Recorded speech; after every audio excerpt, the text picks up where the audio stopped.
All right, I think we can begin. We have a few more folks coming in, but let's start. So, good morning, good afternoon, or good evening, wherever you may be.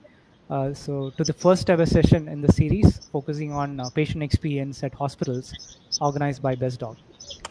Today, we have a heavyweight set of panelists with an aggregate experience of more than 75 years across hospital operations, management, as well as leadership. Right, I'm sure we need no introduction to the folks I will be mentioning, but I'll keep it short. So first, Mr. Saji Mathew, he is the operating officer at Baby Memorial Hospital, Kozhikode, one of the largest as well as the most reputed private hospitals in Kerala. Mr. Mathew has been a key agent of transformation, not just at BMH, but also the leading voice of digital, rather technological transformation across the Indian healthcare sector. Next is Dr. Samir Kodkani. He is the general manager, healthcare at Dr. L.N. Hiranandani Hospital in Mumbai. And he has been the proponent of many digital strategies, leading to the hospital becoming one of the most respected establishment in India for its patient centricity and excellence.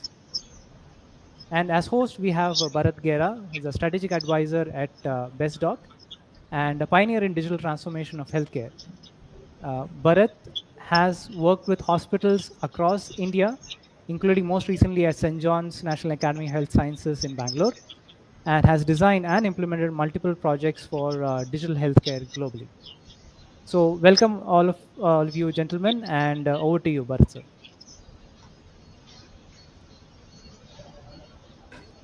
Sorry, Bharat, you're on mute.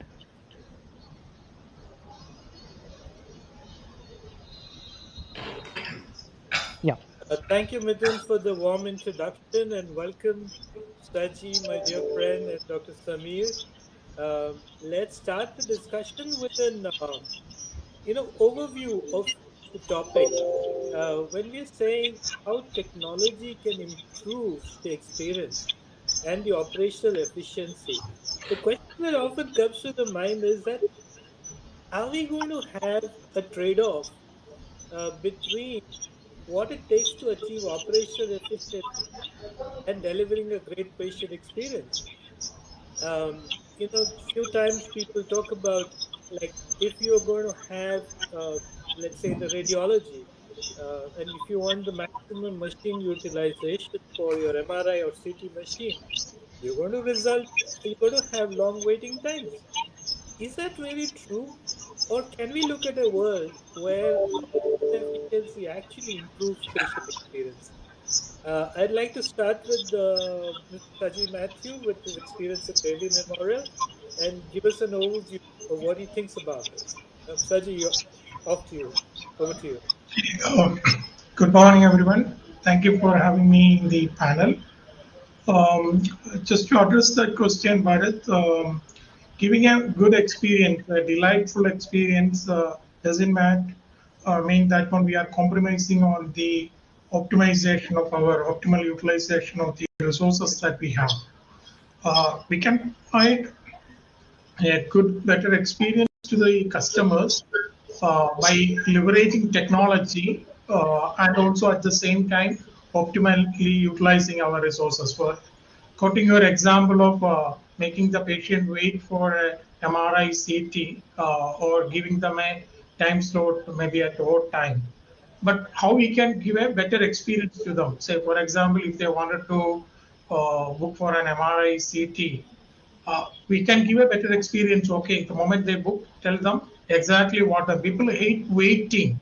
But if there is a certainty or an assurance from the provider side that one when they can be seen, okay, there could be situations where we may have to take in emergency cases. But if you give them the certainty that one people hate the uncertainty part of it. So how do we bring in certainty in delivering services to customers? So that is where we can leverage technology. So they book for a CT scan at 12 p.m. Tell them, okay, if you have an emergency beforehand, tell them, sorry, there is going to be a delay of 30 minutes. If you can wait for that one, or if you can engage in something, wait for that 30 minutes beforehand. If we inform them, they'll be happy and it will be acceptable to them. But if they reach there on time and then tell them, "Yo, please wait there for 30 more minutes or indefinitely wait," that people hate. So it's not compromising on the optimal utilizations, because I'm on the operational side of the hospital.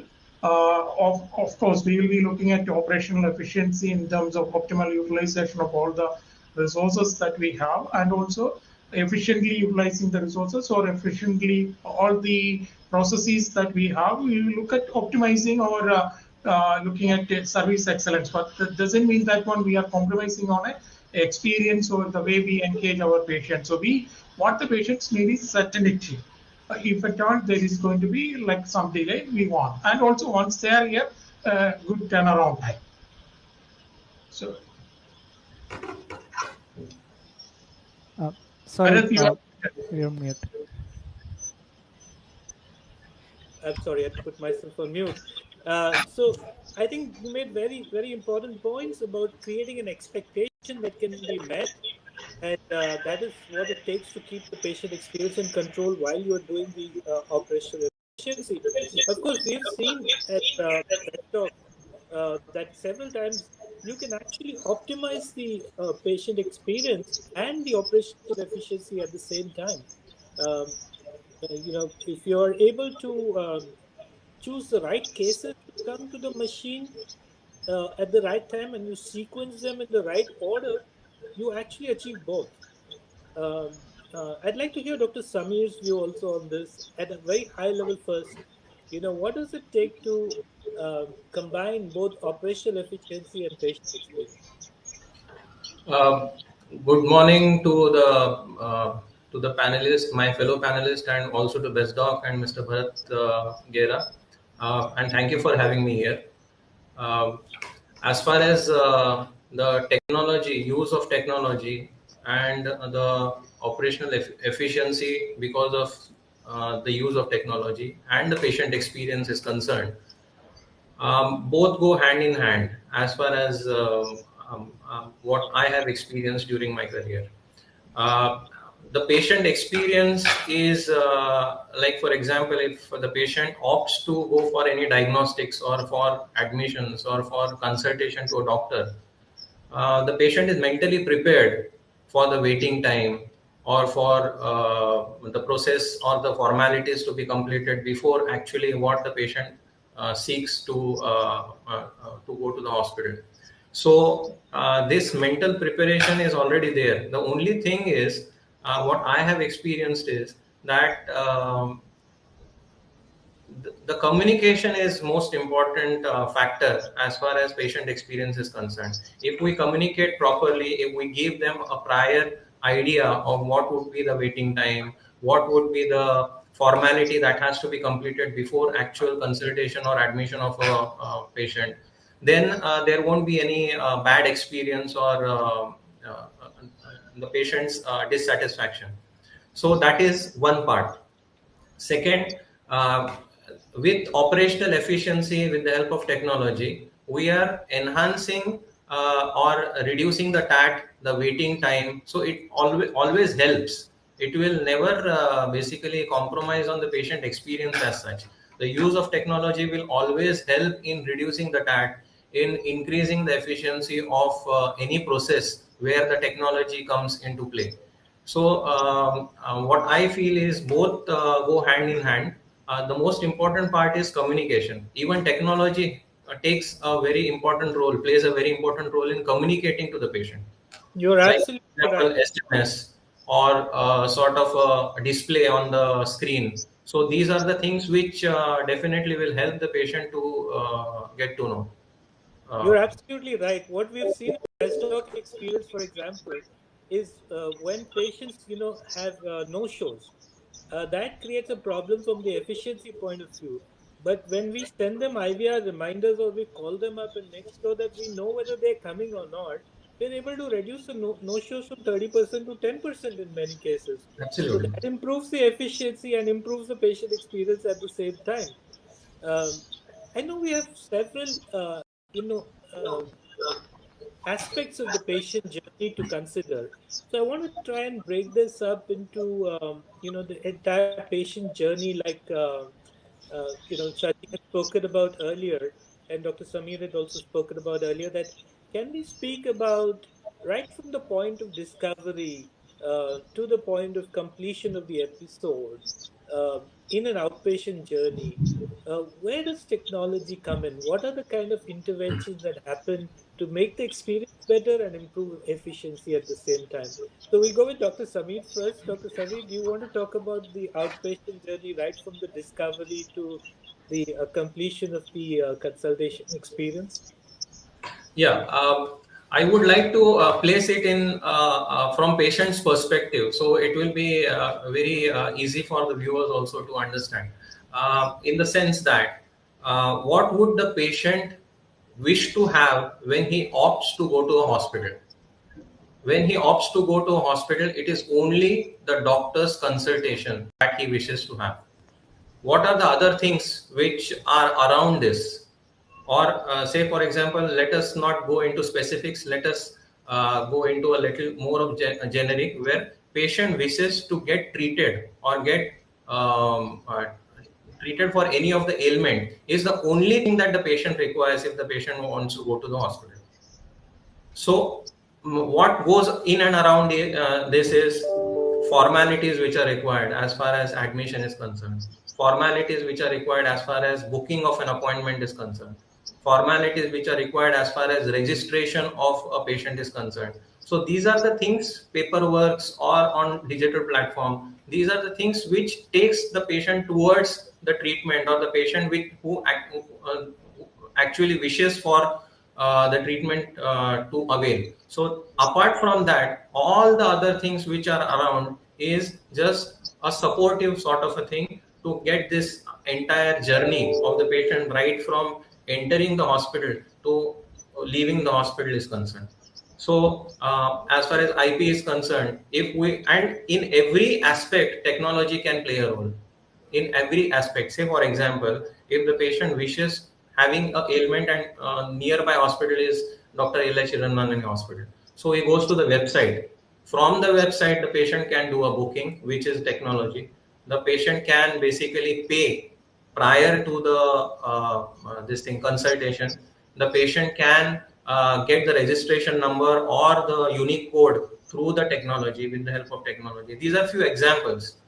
The patient, as rightly said by Mr. Bharat, that if there is a no-show, say patient opts for not going, even then the technology comes into play. So there are very various aspects which in previous years, where there were manual interventions, that can be replaced by technology. Every function of the hospital, and even in clinical, which is the core, which is what the patient wishes to have, there the technology can play a very important role, even into the clinical aspect, not only the uh, other. Absolutely. Yeah, I think you spoke very well about the digital front door, as we call it. Saji, do you want to elaborate on the importance of digital front door? Because what I've noticed is that the percentage of patients coming in as walk-ins reduces over a period of time when your digital one front door works well. So when you have 60-70% walk-ins or 80% walk-ins with the efficient digital front door, that drops down to 30-40% of the patients coming in. That improves efficiency by a great order, because you know who's coming, you know which patient is coming, how many patients are coming. You need to allocate the time of all the resources to handle that workload. You're much better prepared on what you need to do. Sachi, you want to talk about how in Baby Memorial, I know during the COVID times you've done some fantastic work, and before that also you've done some great work on this. Do you want to talk about how you handle that entire digital front door experience? Yes, there are two aspects to it. One, as you said rightly, from a hospital's efficient working angle. So we have, because it's in any organization, we have a limited resources. So from a patient journey perspective, when we take it, okay, the patients are coming either through appointment or through walking. Then they come to the counter, do the they take the token, make the payment, and go to doctors. do the consultation, and then coming to investigation areas for investigation, then go back to the doctor for a review of the lab, the investigation reports. Then most of the cases end up with a pharmacy prescription, go to the pharmacy. You look at the crowd, okay, there is a convergence and divergence, and operationally we create bottleneck at some of the touch points. How do we address this one? So we need, again, it's by optimal utilization of the resources in terms of the demand and the supply side. We need to kind of equate. When we talk about the walk-in, we do not know when the patients are going to come. In our case, typically, if you look at from 11 to 1 o'clock, the number of crowd, in terms of the distribution of the crowd, if you say from 11 to 1 o'clock, you need to have that many resources if you want to maintain a certain turnaround time at each of the touch points. You need to maintain that many people in each of these touch points to provide that, maintain the turnaround time. That's one option. So you don't have any say how many people are going to come to your facility today, at what point in time they are going to come. You need to keep all these resources ready to meet demand. That's one side of the story. That is the walk-in case. But if you have a system wherein you can give appointment, like in the Western countries, you know exactly when they are going to come, and you can better distribute this load into 8 hours of your working, and then therein you optimally utilize the resources, and also you'll be able to maintain the turnaround time.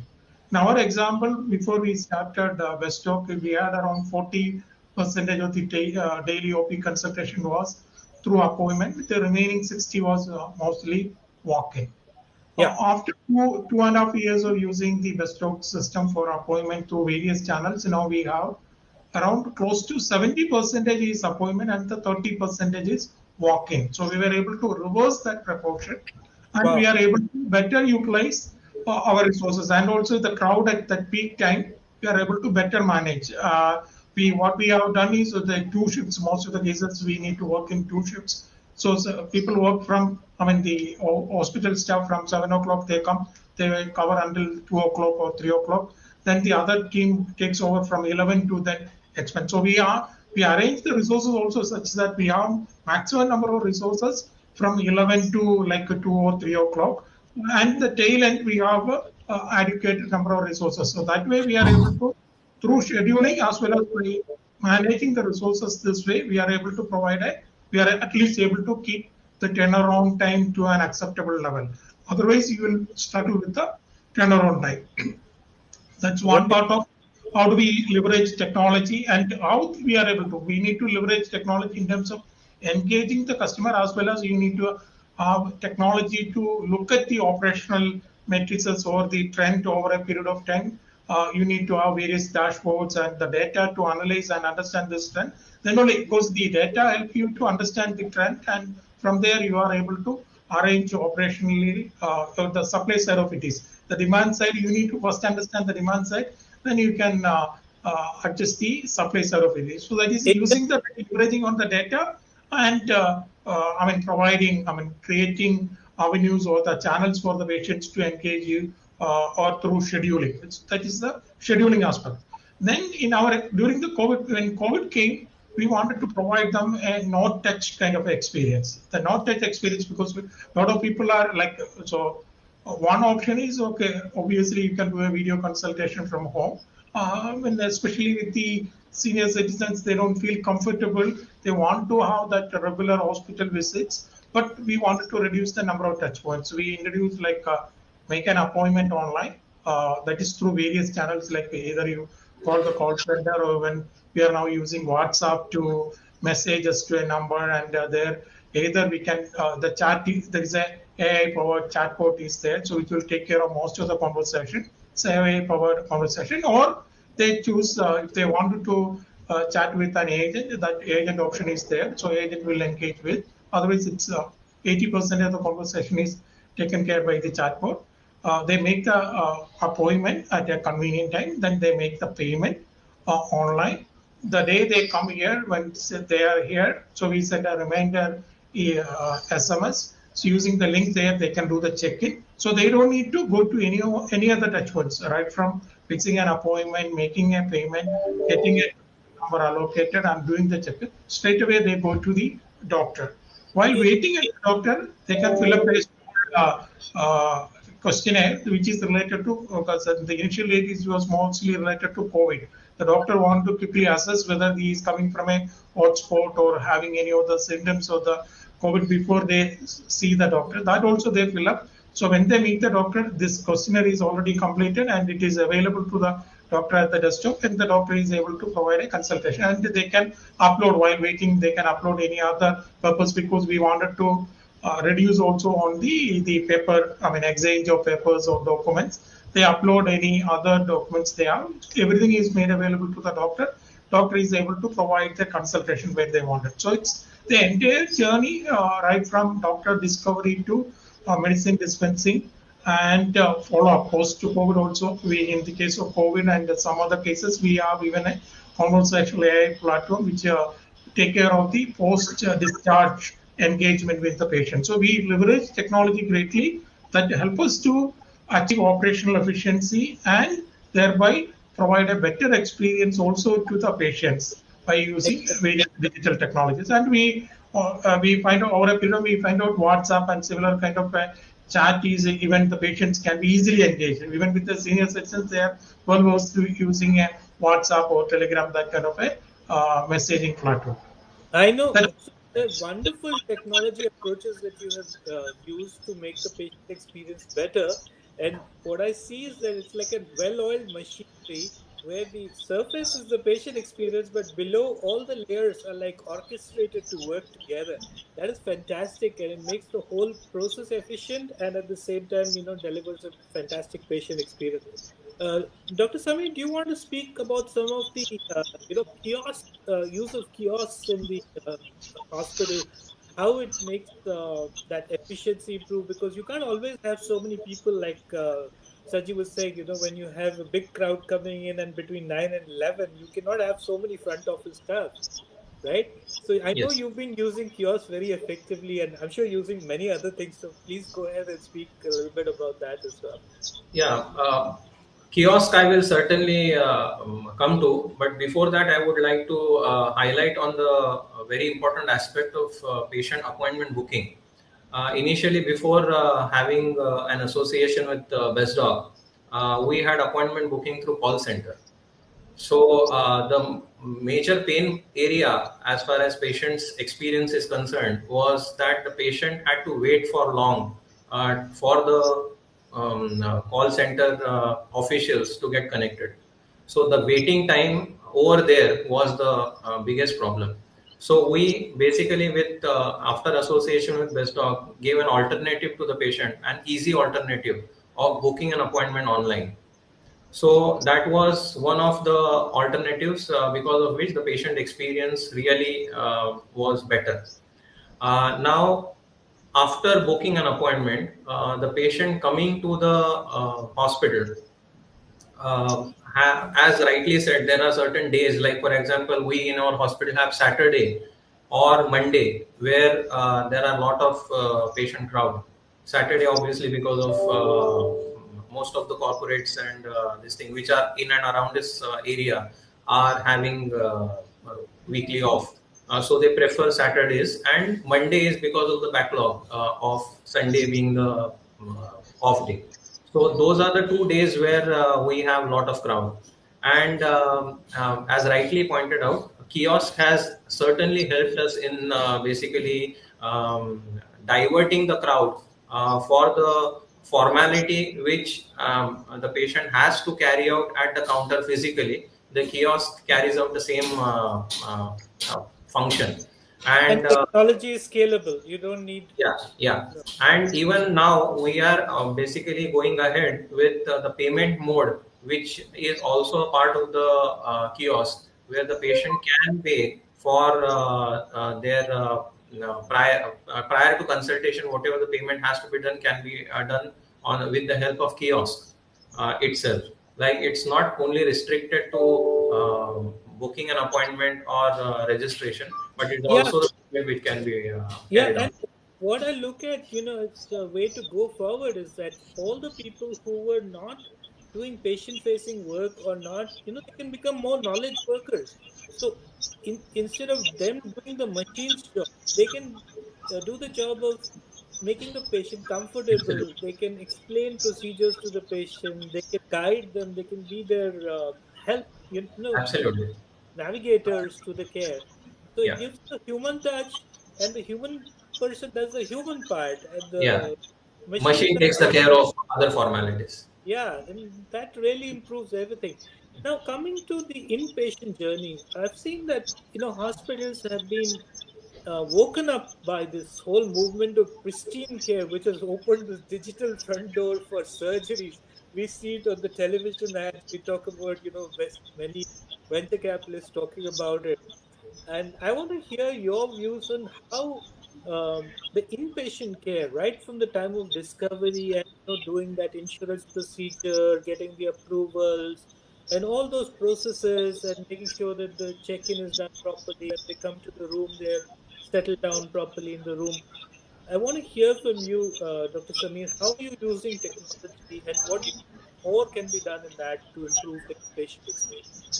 Yeah, as I had mentioned earlier, the technology can play a vital role in all the aspects, right from the discovery. Like, for example, if the patient opts for getting operated or is being referred from outside, from a doctor outside, then the patient directly approaches the admission counter.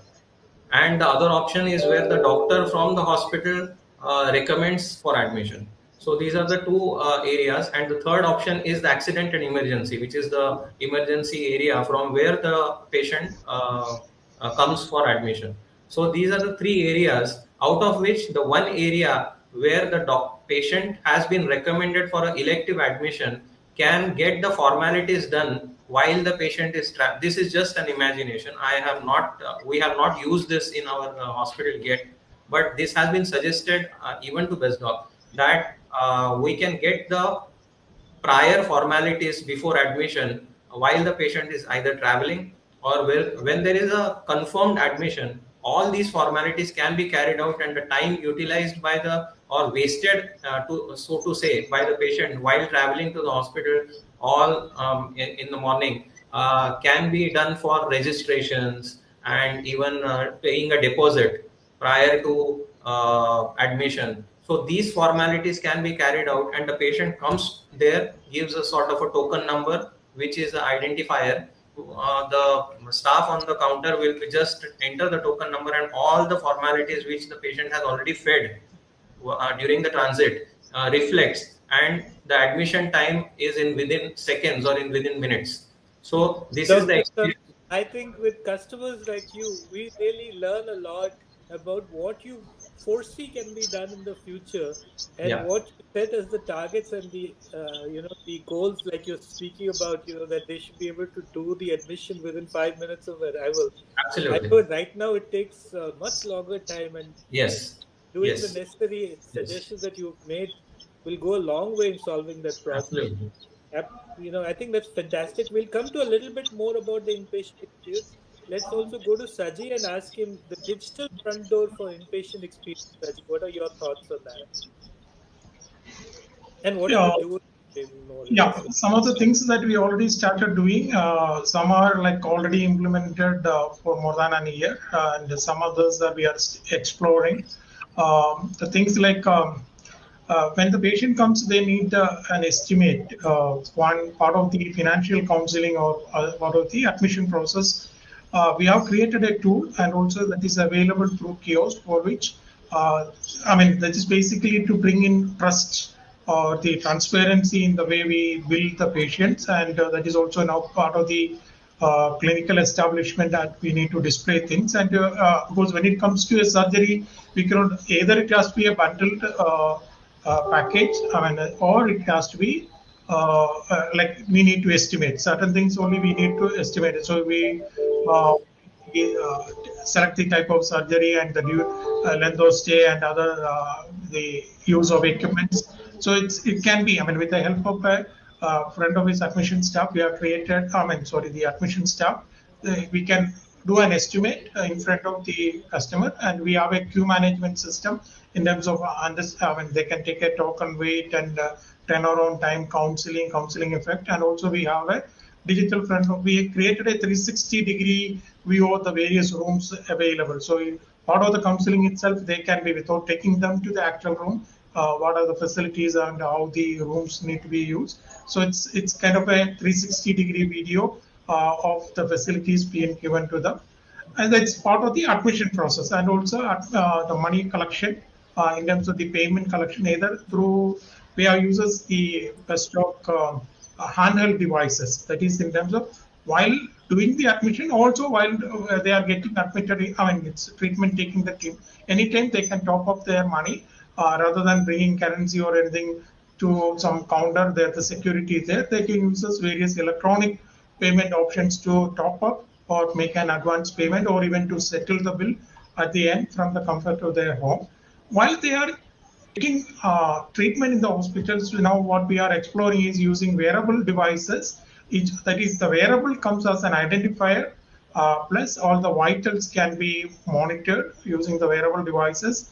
There is a nurse call button, and there is a panic button or a nurse call button, and also fall detector. So it is a multifaceted use for this wearables in terms of tracking the patient when the hospital.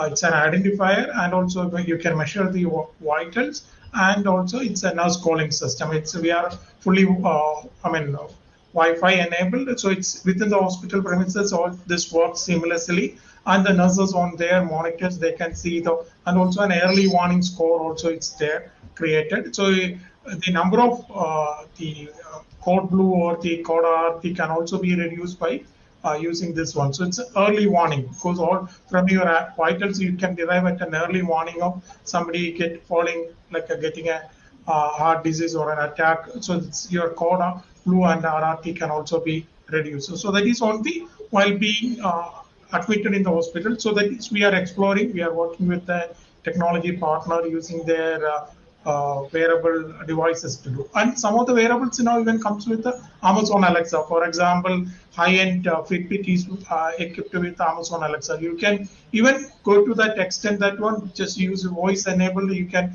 your services can also be, rather than they pressing a button and the nurse going to the room and asking for it, is they just use the wearable on the Alexa. They communicate what they want, and it can be automatically routed, whether it is for an FMB request or some other request that can also be communicated bidirectionally through an Alexa.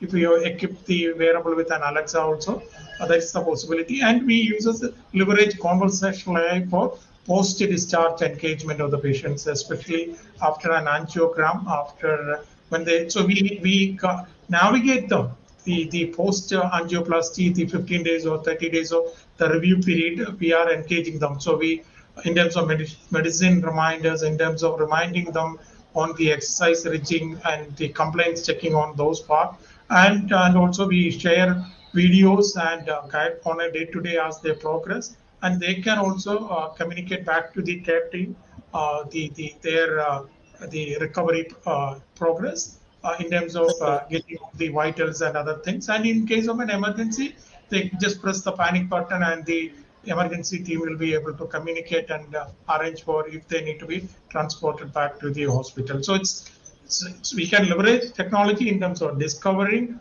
for a service in terms of IP admission, while giving them an admission while admitted in the hospital. I'm not talking about the clinical, it's all of the operational aspects I'm talking, and also engaging the post-discharge. Fantastic. I think you've really covered the whole continuum of care being addressed through technology. I have one observation, and in the intro, I had said, that when can we in hospitals aspire and reach that level which an airlines can deliver as an experience, or an Apple store delivers as an experience, or a very high-end hotel delivers as an experience. And what I've observed is that in hospitals you have 60, 70 teams. I think it's documented that you have compared to an airline, you have like at least 25, 30 more teams operating in a hospital than they operate in an airline. And in a hotel, it's even lesser. So the fact that it becomes a challenge is because you have to make so many systems work in sync. And I think at BestDoc, we've tried our best that whatever we build, it works well with your legacy systems. I want to just ask you to spend a minute and talk about what are the challenges that you face. We've talked about, these things can be done and these are technology things which can work, but what doesn't work and where do you face the challenges in making this happen? Saji, you want to go first on that? Yeah, the challenges, as you said, is I mean integrating with the multiple systems. And if you traditionally look at most of the HIS, that is more of an ERP, where you do data entry, you do billing, those kind of, and collect the data, you print the reports and the receipts, all those kind, or you have an analytics attached to that one. So that is more to data entry and ERP kind of thing.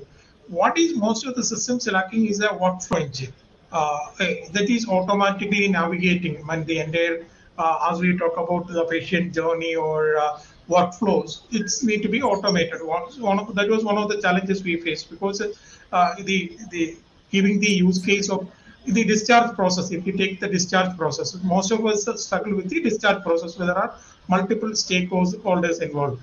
The admitting physician declares that the patient can be discharged, and the patients are very anxious to leave the moment itself they are told that they can go home.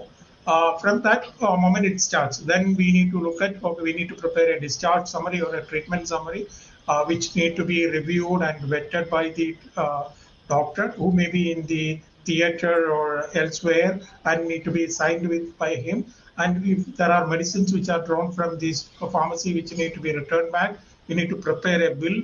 And the things are, I mean, in the case of a credit working with patient, you on this. insurance patient, it is worse because you need to send the whole document and the bill to the insurance or TPA, and you get the confirmation or the authorization from them. Then only the patient can eventually, and you need to arrange then ambulance or the transport. And the patient, yes, after knowing the bill, they need to arrange for the money if they haven't paid in full. So a lot of people are involved, and including the external parties like the patient and the insurance company. What we have done is we developed a discharge tracker. So we identified the various touch points in that and the people involved in.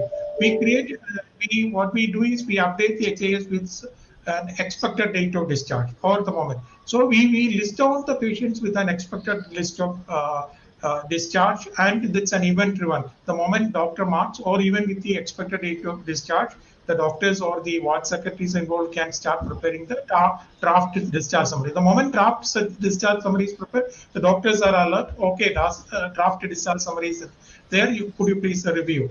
Or the moment the doctor or the nurse mark pre-discharge, then immediately an alert goes to the pharmacy. Fantastic. Saji, we are actually going to come up with an offering from BestDoc, which will also address it in a very neat way. We will soon share that with you. We are going to work with select customers like you to start off with that in that area, and Dr. Samir as well. Dr. Samir, we have only 5 minutes left. I want you to just quickly say something that you feel are the challenges that you face about making technology successful and improving operational efficiency and in the patient experience. Yeah.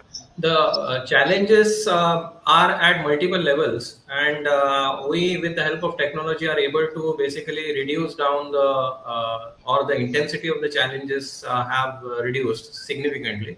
Like, for example, as I mentioned, the call waiting time. So there was an alternative of online booking, which basically helped us. As far as waiting time is concerned during the admission is also a big challenge when the patient is opting for a desired class and that class of admission is or that class is not available in the hospital. Yeah. There are other formalities like TPA related formalities where patient has n number of queries which the patient asks at the time of admission, and at the time of discharge while filling the feedback form he basically considers that also as a waiting time for admission, and at a higher time he basically ticks on the feedback form. So that is one challenge. Second is operation theater, where there are multiple stakeholders involved, right from the patient being selected for a surgery and what are the prior formalities to be done, the operation formalities, and then the post op formalities. So all these three has to be basically in sync with each other. The dots have to be connected, and there we You find said it perfectly. You said yeah it perfectly. find a lot of challenges in those Technology has areas. to connect the dots and make it all Yes, work. technology helps us in connecting the dots. Very And true. as Mr. Saji has already highlighted the discharge, where we have in our hospital discharge coordinators. So those are basically at present manual, not technology driven, but they are the ones who are connecting the dots between the stakeholders. And we are trying to basically reduce the TAT of both self-paying and TPA patients. Fantastic. I think we've learned a lot in this process. My only, take is that what I believe very strongly and what works when BestDoc works with its clients is that we always look at how what we're doing is going to impact patient outcomes. And then as a result of that, we look at what needs to be done to improve the hospital's workflows, the turnaround times, because that is what results in a greater, better patient outcome. And we Absolutely. learn a lot from you all. And thank you for being on this panel with us, Thank you, Dr. sir. Samir and Ms. Saji Mathew. It was a great experience having this discussion. Mithun, I think we are a little bit over time, but please go ahead with the other parts that you wanted to. You have some questions and you wanted Yeah, to so do I was some just calls. collecting the questions from the attendees. So there are a couple of questions I will probably want to club both of them and ask to the panelist. So one of the questions was, how can operation leaders show the ROI for long-term technology investments? And the other question is, would say related, is that how do you choose which area to pick in the transformation journey from a digital perspective? So, uh, uh, your thoughts, Dr. Both Samir? are Sir? related, I Yeah. think. I will let Dr. Sabi start with his views on it, and then Saji can come up with his points on it as well. Yeah, which I would take the second point first, so where I will be able to address even the first. Hmm. The areas to choose are basically on the basis of a lot of parameters, and those parameters are on the basis of patient experience. So, and also we have certain tasks or quality objectives or quality parameters which we have set for these challenge areas, and these quality parameters have certain targets to be achieved. So we basically look at this and evaluate this on monthly basis at different stakeholder level. Say for example, if I have a front office as a department, then I have the waiting time of the patient at the time of admission is one of the quality parameter where my target is that it has to be completed within 20 minutes or say 15 minutes. So that is one where so all these parameters are assessed, and where the technology has to be prioritized or used or plugged in is decided on the basis of the challenge area or the unsolved area as far as these parameters are concerned. So that is the only way by which we can prioritize on pinpoint at which area has to be looked at first. So we have certain parameters on the basis of which we decide. So the ROI is again related with the same. Like for example, at each level, we have to see how we address the challenge and then decide on the technology intervention or the introduction as such. Perfect. Saji, you want to go about this and talk about? Yeah, on the ROI part, I'll start with the ROI part. You don't have to much worry on the ROI these days because most of these solutions are available on a SaaS model. Straight away, you look at what is the savings from your, so in almost all these implementations, I could show to the prove to the management that the number of employees involved in each of these areas. For example, Samir was saying they have a discharge coordinator. So look at the number of discharge coordinator by employing such technology. What is the reduction in the number? Even just by looking at the number itself, you will be able to justify for the technology, and you are not paying a capex model. Most of these solutions are now available on an opex model. You just strike it off both sides. So you will be able to see that one. Maybe you will be saving in terms of there will be more savings from reducing on the staff count. That's as simple as that one, because that is the availability of the resources. The technology and the models, commercial models available to us. In terms of the benefits, look at your, in terms of how do you prioritize it, look at your pain points and also look at the low hanging fruits. I would go for, I will look from those two angles. What are the main pain points? That is in terms of patient engagement, where you have maximum number of complaints coming from the patient. So you wanted to solve those problems so that your patient experience need to be improved, or where you wanted some of the technologies in terms of low hanging fruit is there. So there we will be able to show operational efficiency or cost benefit to the organization. So those are the my takes. Perfect. I think that Yeah. makes a lot of sense. Both of you have emphasized very similar points. Pick the right problem and solve it, which has the biggest bang for the buck, and don't spend too much capital on it. Do Mm. it the SaaS model way. I think those are perfect answers to these questions. Mithun, any more questions from the audience? No, I think we are good there. Yes. Yeah. Okay. Yeah. All right. I think we have almost exceeded the time as well. I want to thank Dr. Sameer and Mr. Saji for participating in this event.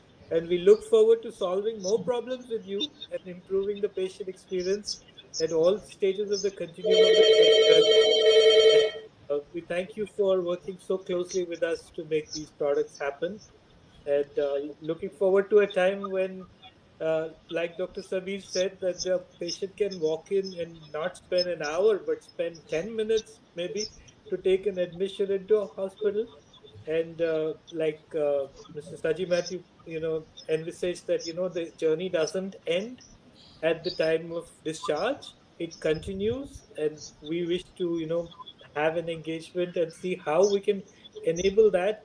All this basically, what it means is that people will have better quality of life, and they will be lifetime customers for the hospitals that we work with. So we look forward to this great partnership, and thank you so much once again. Thank you. Thank you very much. Thank you, BestDoc. Thank you. Thank you. Thank you, everyone. Thank you Yeah. very much. So, bye bye. Thank you. Bye bye.